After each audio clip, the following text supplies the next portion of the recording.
Nombor satu adalah kenapa rugi dalam saham? Sebab yang pertama adalah tiada ilmu. Bila kita cakap tiada ilmu, bukan kita cakap tiada ilmu yang general, okay? Bukan tiada ilmu semata-mata, tetapi kita kena tambah sikit kat belakang tu, tiada ilmu saham yang sebenar. Yang sebenar. Dia tak tahu saham ni apa. Bila kita cakap tentang tiada ilmu saham yang sebenar, ramai orang salah faham tau. Ramai orang salah faham tentang ilmu saham yang sebenar. Ilmu saham yang sebenar ni dia ada dua kategori. Ilmu saham bagi pihak korporat, maksudnya syarikat yang terlibat dalam Bursa Malaysia, mereka kena tahulah syarat-syarat everything semua. Itu adalah peringkat yang pertama. Okay, saya sebut dia above the line dan below the line.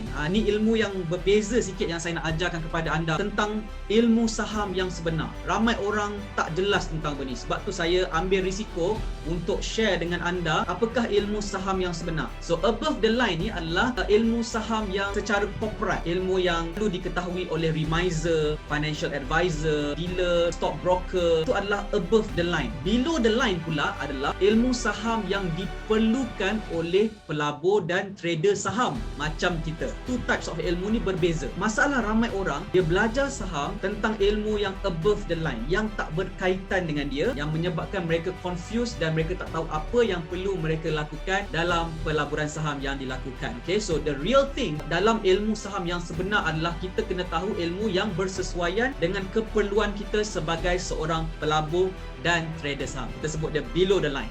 Anda takkan jumpa apa yang saya ajar ni di mana-mana. Sebab apa yang saya ajar ni special, khas untuk anda. Ilmu saham yang sebenar yang kita perlukan adalah below the line, yang khusus kepada pelabur dan trader saham retail. Maksudnya, apakah yang anda perlu buat untuk terlibat dalam saham? Beli dan jual saham. Macam mana nak pilih saham yang betul? Macam mana nak buat keputusan? Itu ilmu yang anda perlukan. Bukannya fikirkan macam mana Bursa Malaysia beroperasi, macam mana harga saham tu dipamerkan dekat dalam platform saham. Okay, itu tak payah nak risau. Pasal benda tu akan ada mereka yang akan uruskan. Kita punya fokus di sini adalah menjadi pelabur dan trader saham.